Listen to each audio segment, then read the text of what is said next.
Hello everyone and welcome. This is Brother Carl Tester and we are now on the other side of the scroll, and this is Revelation chapter 13 part 1. Revelation 13 verse 1. And I stood upon the sand of the sea and saw a beast rise up out of the sea. Before I go any further, the first thing I would like to do is look at the meaning of the sand of the sea and also the meaning of the sea itself. In relation to the meaning of the sea, this is quite straightforward, and we again need to remember Revelation 17 verse 15, where it says that the waters which thou sawest where the horse sitteth are peoples and multitudes and nations and tongues. And also in Luke 21 verse 24, it tells us of the signs in the sun and in the moon and in the stars and upon the earth, distress of nations with perplexity, and then it says the sea and the waves roaring. Clearly, the waters are telling us of the multitudes of people, and secondly, the mentioning of the sea tells us of those multitudes of people which are stirring, which are not at rest. There is conflict and agitation going on, like the sea, which is almost always moving, roaring and foaming. Out of this arises something which is going to dominate these waters, that is going to try and bring order in the chaos, and that is the beast described in Revelation 13. The antithesis of this is what we read in Psalm 65 verse 7, where we read of our God, which stilleth the noise of the seas, the noise of their waves, and the tumult of the people. The only remedy available for the seas and the waves roaring, all of the world's social conflict and unrest, is our God. Praise the Lord. Only He can still the noise and bring an end to all of the agitation that exists within the nations of the earth and between those nations. All the counsels of men to try and resolve the world's problems are, of course, doomed to failure. They cannot succeed. If we want peace, we have to be brought before Jesus Christ. And outside of this, nothing will ever work. In the prophecy we have before us now, the social disorder and unrest that came about due to the collapse of the Western Roman Empire merely gave rise for another power, another great anti-Christian power to take over, and this is seen in the beast rising up from the sea in Revelation 13. Now that we have dealt with the meaning of the sea, next there is the sand of the sea referred to in the opening verse. Firstly, on this point, it is worthwhile noting that the descendants of the children of Israel are specifically referred to as the sand of the sea. We read of the promise made to Abraham in Genesis 22 verse 17, "Thy seed shall be as the stars of heaven and as the sand which is upon the seashore." That promise was passed along to Jacob in Genesis 32 verse 12, where it says, "And thou saidst, I will surely do thee good, and make thy seed as the sand of the sea, which cannot be numbered for multitude." And also again in Hosea chapter 1 verse 10, it says, "Yet the number of the children of Israel shall be as the sand of the sea." In more broad terms, however, the Bible also uses this term to simply denote a great multitude. Judges 7 verse 12, "And the Midianites and the Amalekites and all the children of the east lay along in the valley like grasshoppers for multitude, and their camels were without number, as the sand by the seaside for multitude." In Revelation 20 verse 8, it's talking about Satan, and he shall go out to deceive the nations which are in the four quarters of the earth, Gog and Magog, to gather them together to battle, the number of whom is as the sand of the sea. So without wanting to be dogmatic about the matter, I believe that it is likely that the meaning of the sand of the sea intended here is in relation to the great multitude of the descendants of Israel.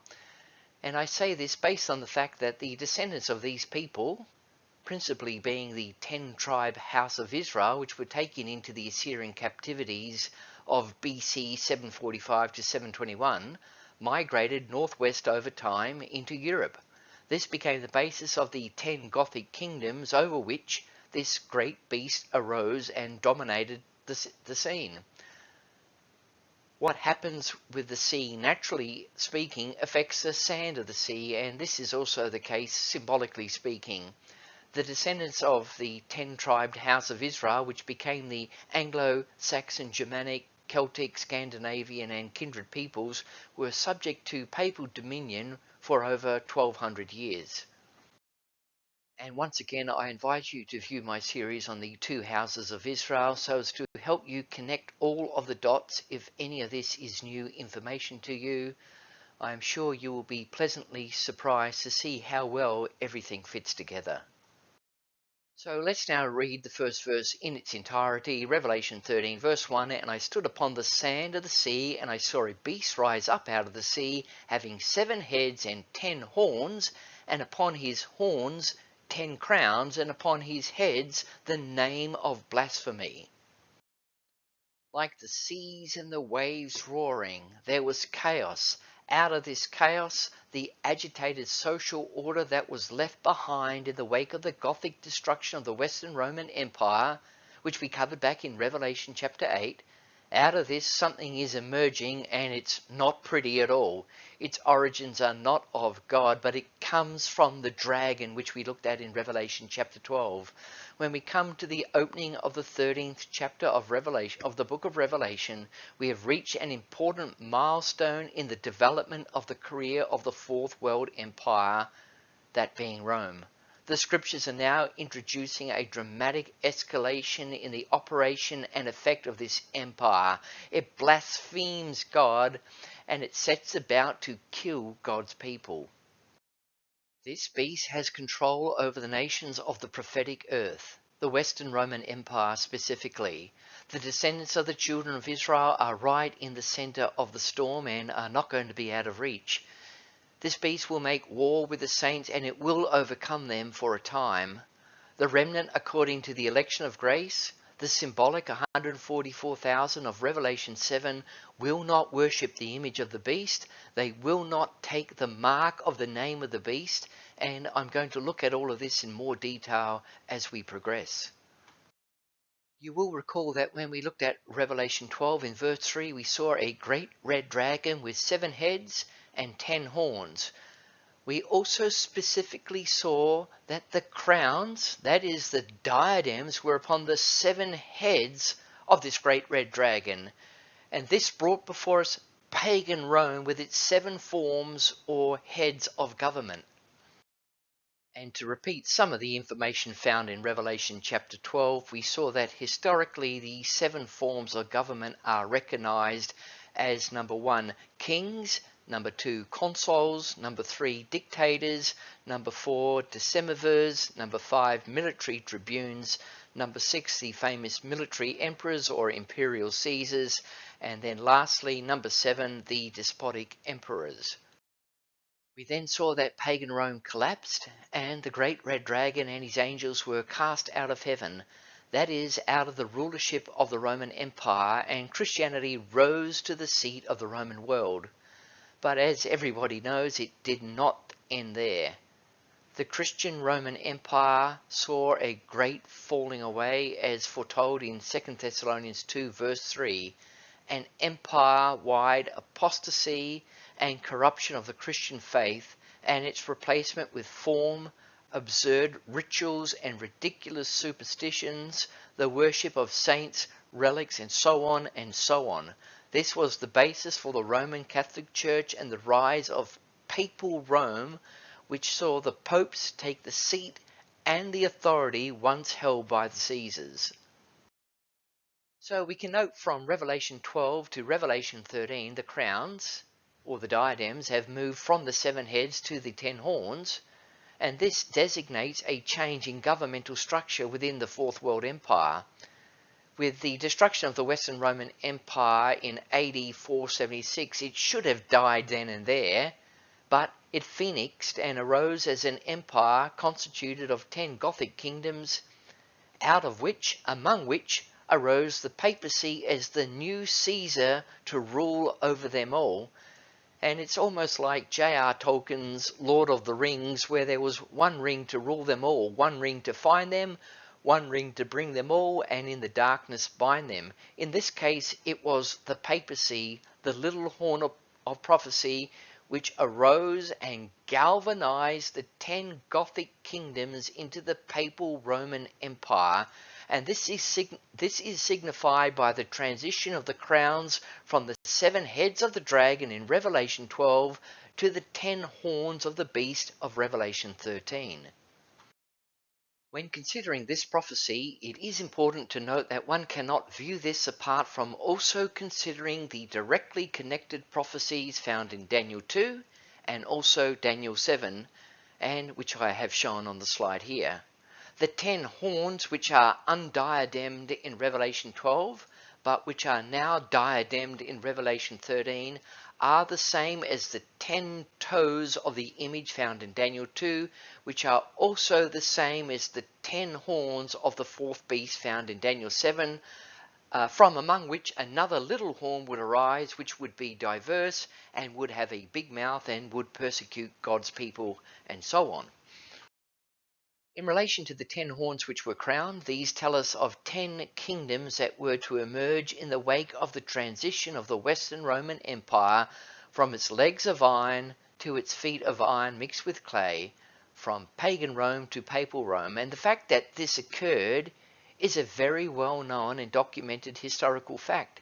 And if you would like more of the details on this, please ensure that you view part 10 of my series on an examination of preterism and other things, and you'll find a lot of the details there.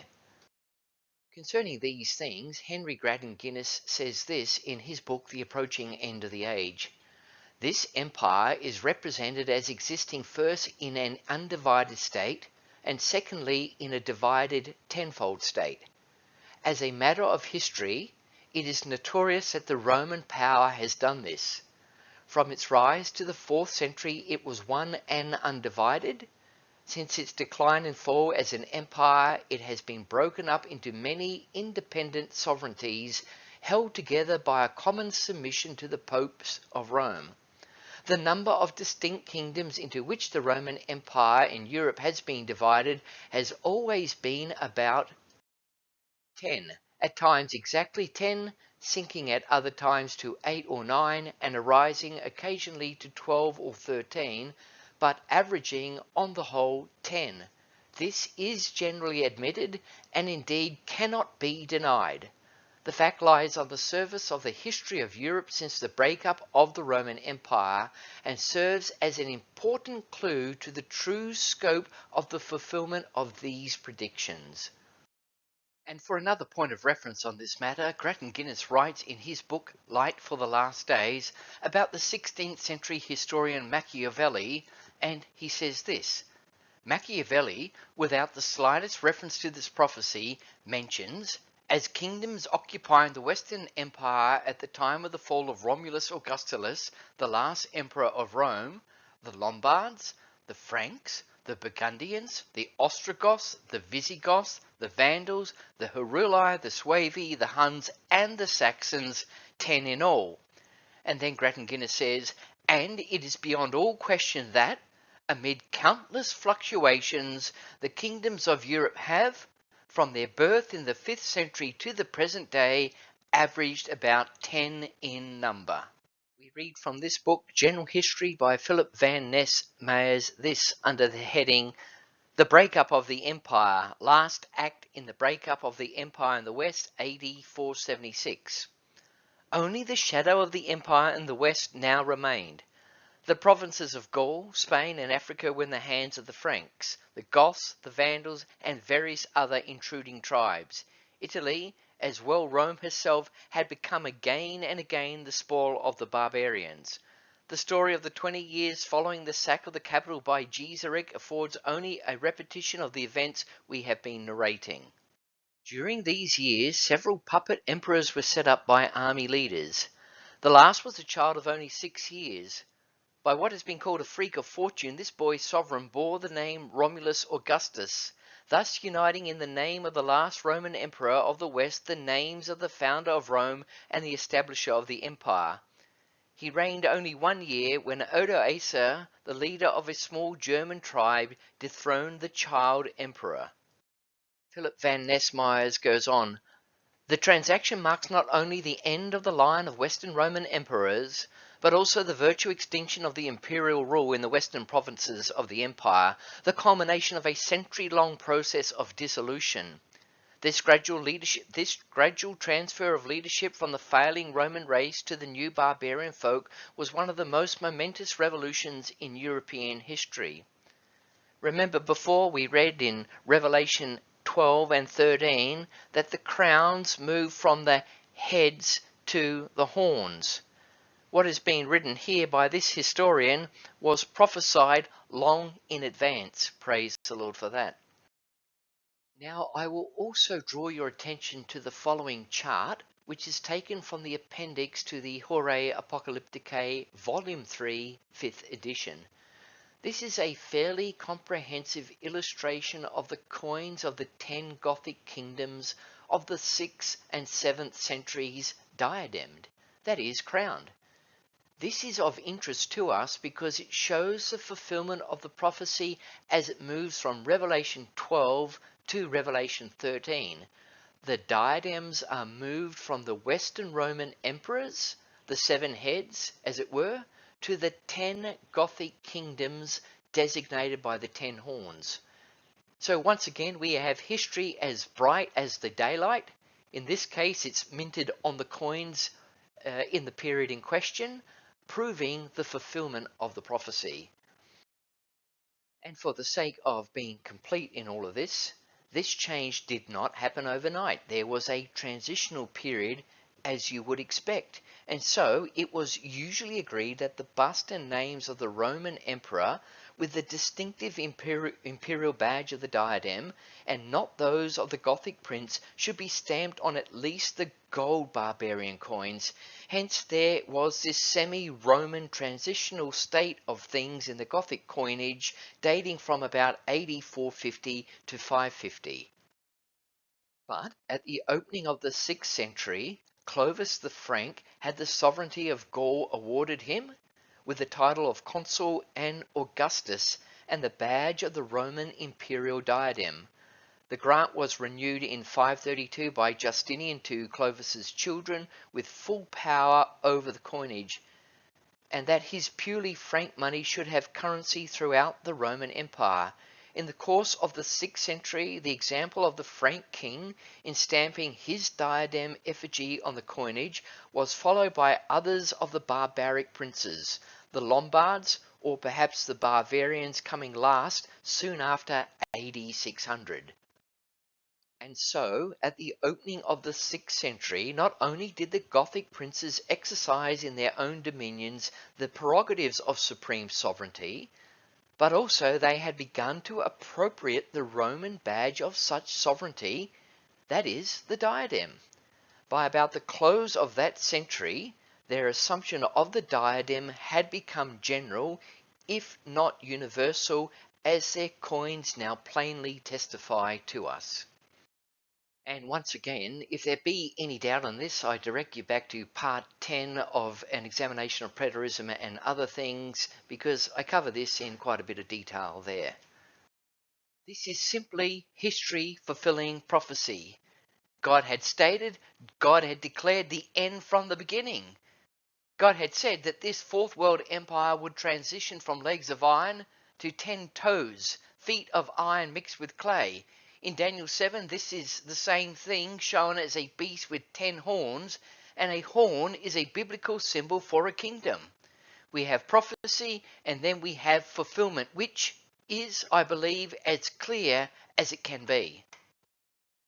Daniel chapter 7 speaks of the period of transition of the fourth beast and tells us about the 10 horns or 10 kingdoms, and says this in verse 8, I considered the horns, and behold, there came up among them another little horn, that is, the papacy that arose out of these 10 kingdoms.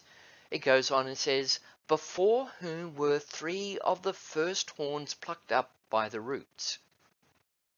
As the Roman emperors hinted the coming forth of the papacy as prophesied in 2 Thessalonians chapter 2, so too later, when the Western Roman emperors were taken out of the way, among the 10 Gothic kingdoms that formed in the wake of the collapse of the West, 3 of these were also hindering the papacy from coming to its full bloom.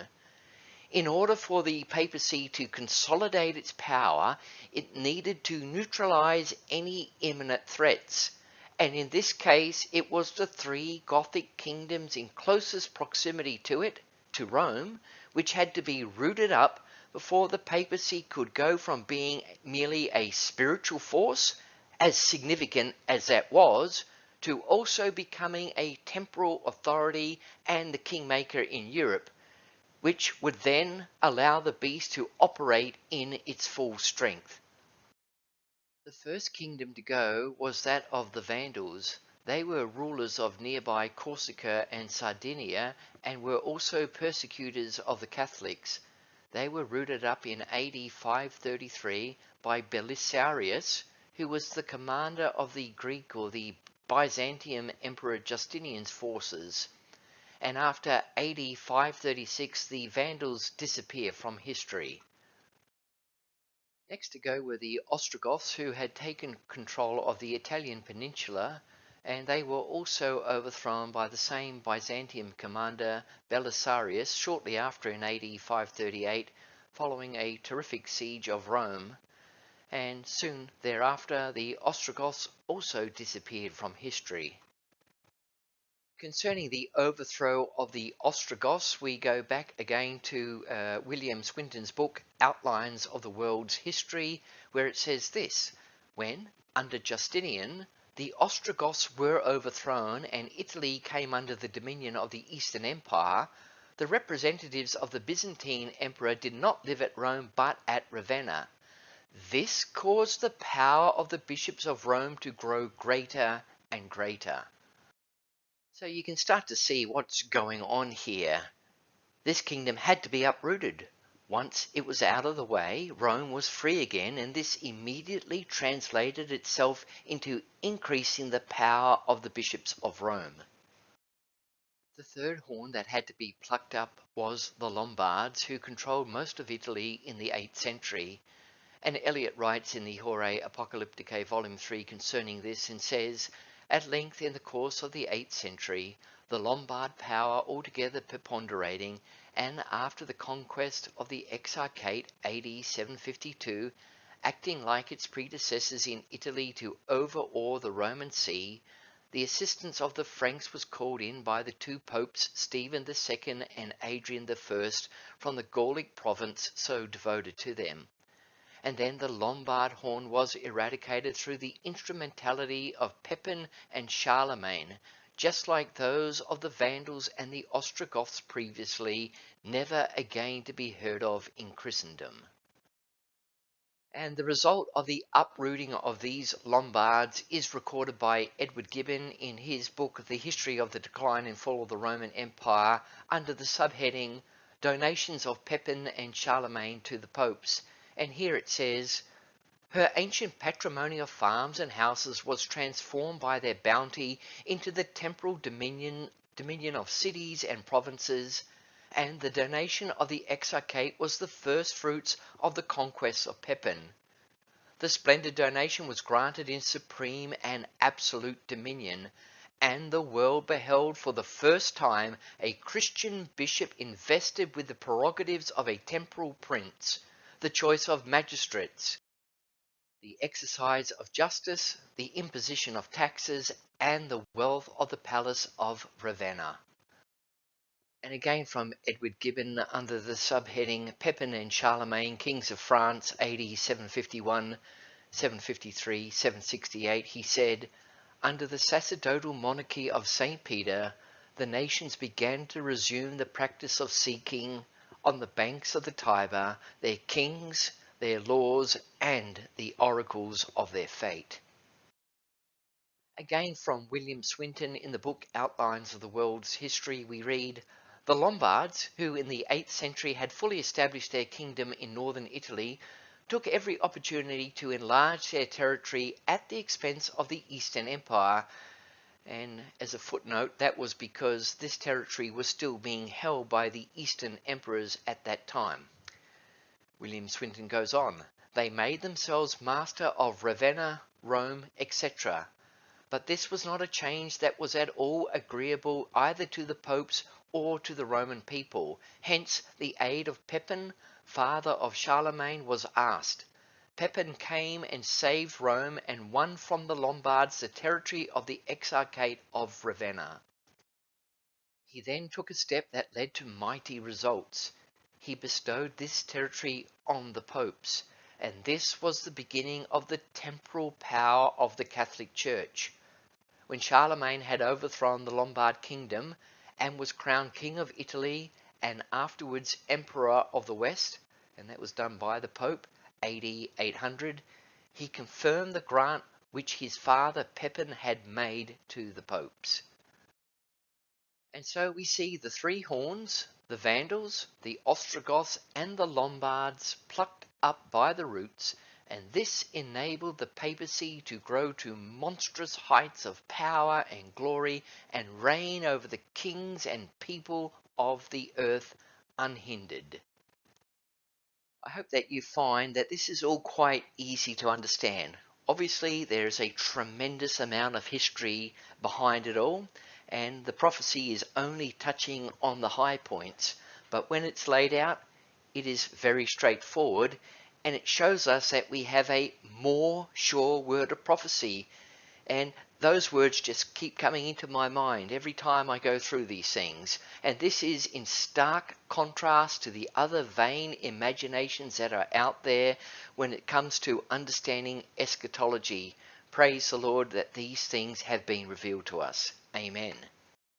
Moving on to Revelation 13, verse 2, it says, and the beast which I saw was like unto a leopard, and his feet were as the feet of a bear, and his mouth as the mouth of a lion, and the dragon gave him his power and his seat and great authority.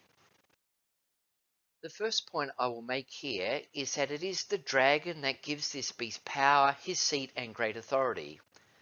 This is stated twice, once in verse 2 and then also down in verse 4. It tells us of the dragon which gave power unto the beast. Verse 4 also makes it clear that to worship the beast is to worship the dragon. So the whole edifice is satanic. This continuance of the Fourth World Empire in its papal Roman form is not an expression of human but of satanic genius, if you will. By means of counterfeit Christianity, seated in the place of authority in the West, Satan has through this been able to mightily resist the spread of true Christianity. The forms have been copied and the reality set aside in the same manner as did Jannes and Jambres resist Moses. And all of this will become clear as we progress further into this chapter. The next point I would like to make is that this beast has the attributes of a leopard, a bear, and a lion, and this is one and the same beast given to us in Daniel chapter 7, where the fourth beast is shown as a conglomerate of the preceding three, plus some new and upgraded additions, if you will, which mark it out as exceedingly dreadful. Just briefly from Daniel 7, starting in verse 3, we read, and four great beasts came up from the sea, diverse one from another. The first was like a lion and had eagle's wings. Verse 5, and behold another beast, a second like to a bear. Verse 6, and after this I beheld, and lo, another like a leopard, which had upon the back of it 4 wings of a fowl. The beast had also 4 heads. And then in verse 7, after this I saw in the night visions, and behold a fourth beast, dreadful and terrible and strong exceedingly, and it had great iron teeth. It devoured and brake in pieces and stamped the residue with the feet of it, and it was diverse from all the beasts that were before it, and it had 10 horns. Then in verse 17, these great beasts, which are 4 kings, which shall arise out of the earth. All agree that the meaning of this is not to be taken as 4 individual kings, but rather the meaning is that 4 kingdoms or 4 empires would arise. Unfortunately, our futurist friends pick and choose what is to be taken literally and symbolically. When it comes to this prophecy, they understand the four kings to mean four kingdoms, but when it comes to other aspects of the same prophecy, like the little horn, they are emphatic that it can only mean one single individual, even though a horn is used in the Bible to designate power and authority and also means a kingdom. In the case of a little horn, it means a little kingdom. The vision of the four beasts in Daniel 7 is the same as the vision of the image given to Nebuchadnezzar in Daniel 2, where we are presented with the image of a man whose head is of gold, whose breasts and arms are of silver, whose thighs are of brass, and then fourthly, whose legs are of iron, and then which is subdivided to having feet of iron and clay. Now, as to why the same prophecy is given in Daniel 7 and Daniel 2 using different symbols is explained in my series called An Examination of Preterism and Other Things, and I invite you to look at that for further study.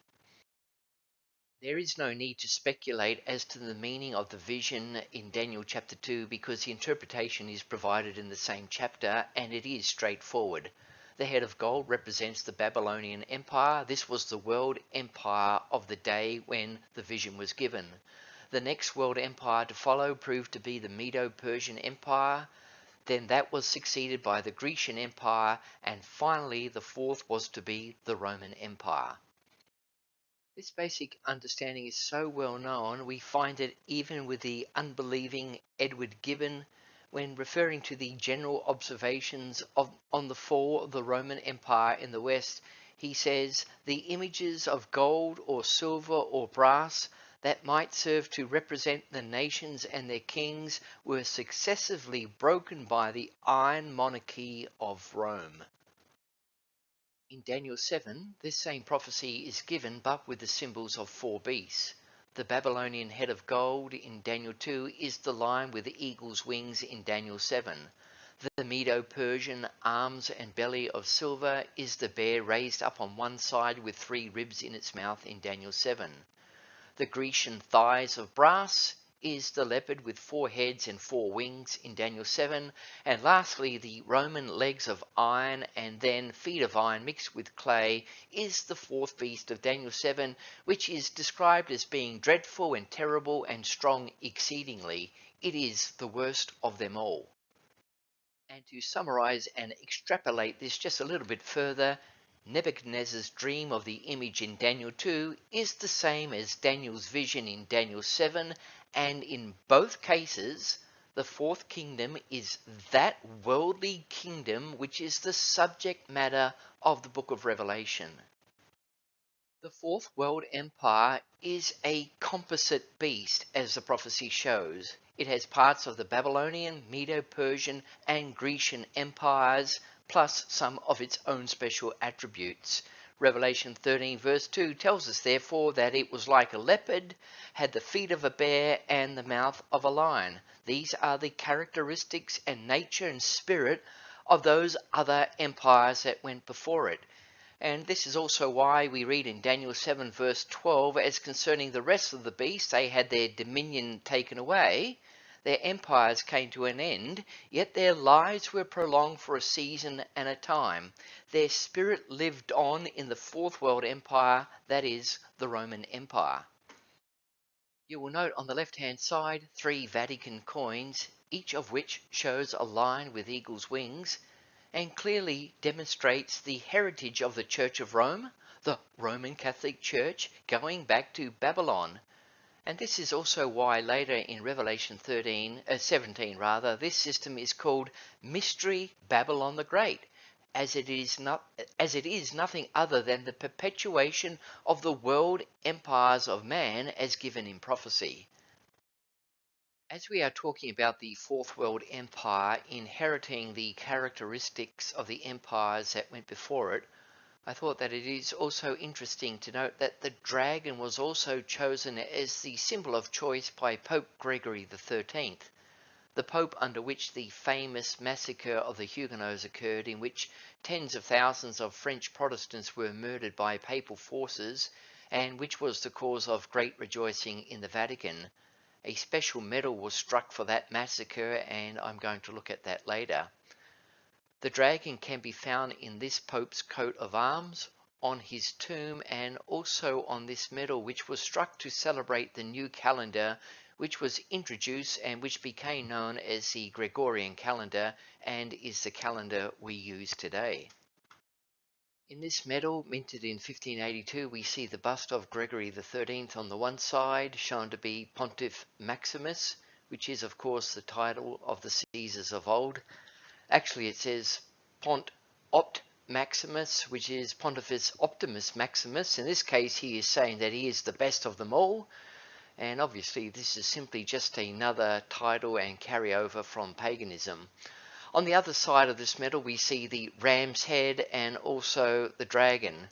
The dragon is called Orobus or something like that, and it is shown devouring its tail and is meant to depict the revolving year. But in using a dragon, it's obviously a satanic symbol, as we saw in Revelation 12, and is in view again in Revelation 13. The ram's head, which is meant to depict Aries, is also a satanic symbol.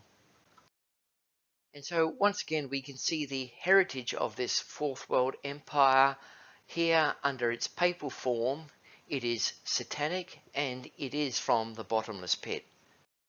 This is the end of Revelation 13, part 1.